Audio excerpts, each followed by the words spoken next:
Hi from my platform, Linda's TV show. If it is your first time, you are welcome. Please, after watching this video, if you like what I'm doing, please subscribe, put on your notification bell to all notification. It is very, very important because it will enable you to know when I upload a new video. Here we upload videos on daily basis as it is happening. We are bringing it live and direct, undirected to you. After watching, you are free to criticize, you are free to say your opinion, but let us say it constructively. Myself, Linda, will be standing here watching this video together with you from the beginning to the end. Then we'll go to the comment section. I appreciate you all, my lovely subscribers, followers, those who comment and share this video. One thing is certain. It is crystal clear that our judicial system needs a lot of work on it. And that's why you're seeing what is happening. In all of this, the state security authorities did nothing about the ethnic hate that was going on. All they kept on doing was to issue messages, disclaimers, cool tension. No, action needs to be taken. The reason why you have repeat performance of illegality and corruption in our electoral system is because before now, action wasn't taken. Only to think a couple of days ago, INEC released some money to be able to prosecute cases, to defend the results that were challenged all over the country. But the question is, how much is set aside to fight electoral offenses?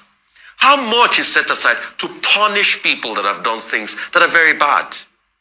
Apart from even that message that was tweeted by Mr. Bayo Onanuga, Mr. Bayo Onanuga went further and said all sorts, called people son of words I can't even say on television.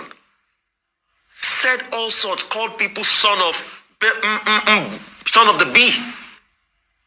We can't have a society where everybody runs amok, especially when they are senior citizens in the society and they should take that way. So a lot of people have commented and said, good one, also Christian. But taking it to the ICC, we all know how these things even take time. Yes, there's been some kind of reforms in the ICC now. The new prosecutor general, Mr. Khan, has said that he would do things better. He will ensure more cases are prosecuted. But the truth has to be said.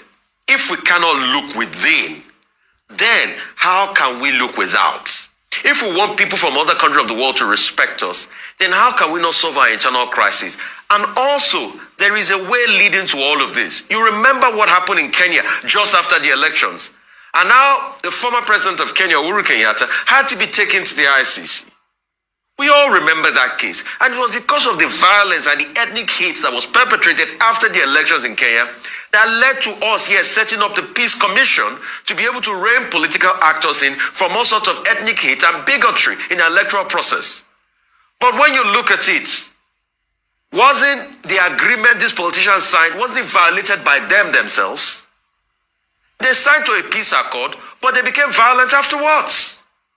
So if we want to build a country, let us build it by making our laws work for ourselves in this country. And that's why I keep saying political actors must calm things down. Kulu, kulu, kulu, temper.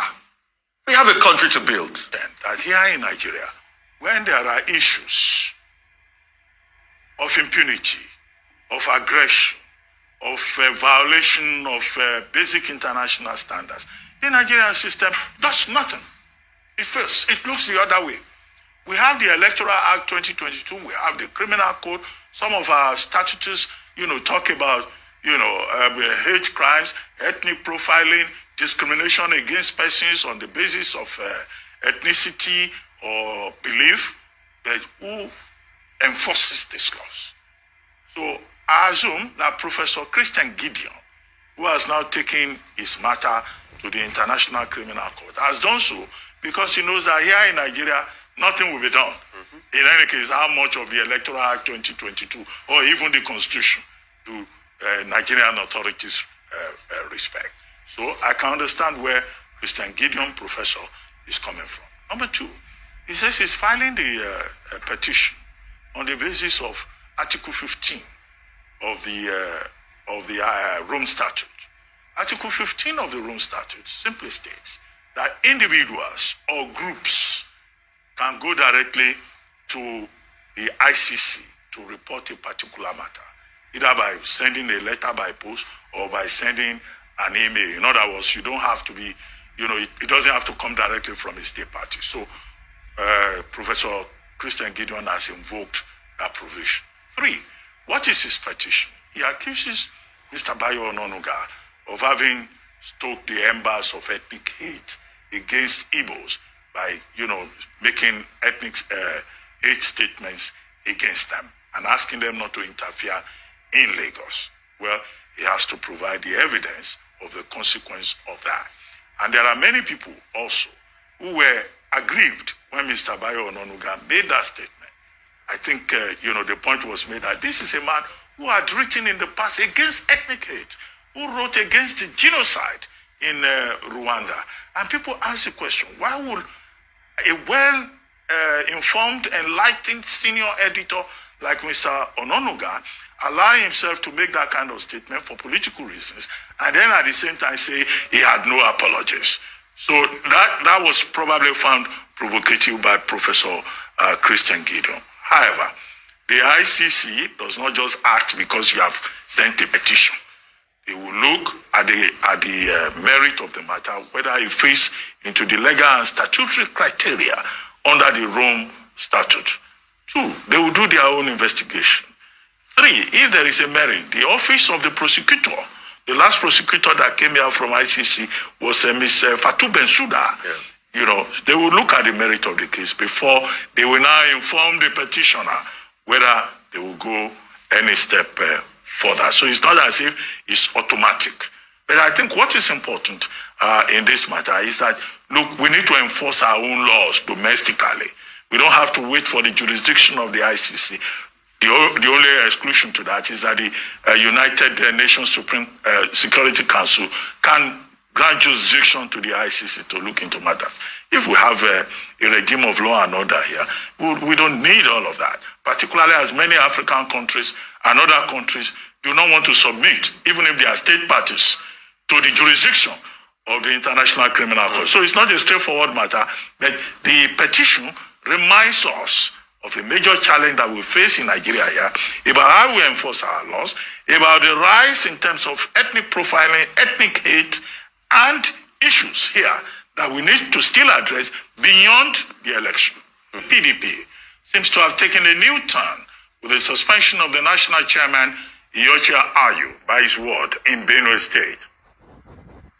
Despite the suspension and a court ruling that Ayu should stop parading himself as PDP national chairman, Ayu, in a statement signed by his special advisor on media and communications, Simon Imoboswam, in Abuja, dismissed his purported suspension by a section of his ward executives over alleged anti-party activities as the handwork of some desperate, ignorant gamblers who lack basic understanding of the PDP constitution. With the growing escalation of crisis in Nigeria's main opposition party, political critics are beginning to wonder if the party will ever bounce back from the many setbacks it suffered during the just concluded 2023 elections, especially the loss of seats ahead of the 10th National Assembly inauguration later in the year. Joining us now on this show to discuss the PDP post-election matters is Chief Bode George, former Deputy National Chairman of the People's Democratic Party, PDP. Good morning, Chief George, and thank you very much for joining us. Yeah, always a pleasure for me to discuss such topical issues.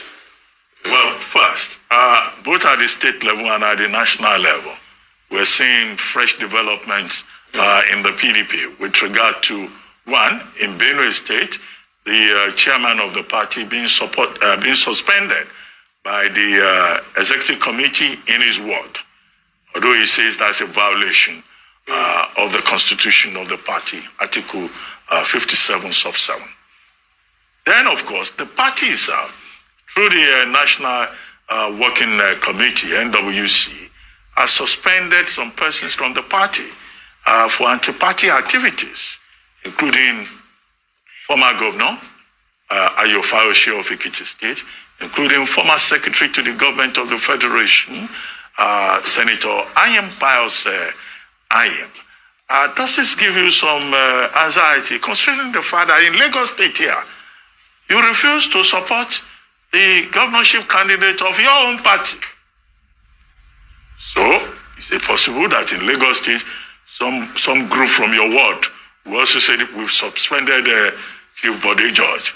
And then, of course, at the national level, you were a member of the integrity group that worked against the interest of the presidential candidate of your party.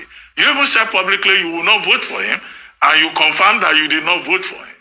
So, what if the party decides that you two should be suspended or refer to the disciplinary committee of the party, like Governor Samuel Otom of Benue State?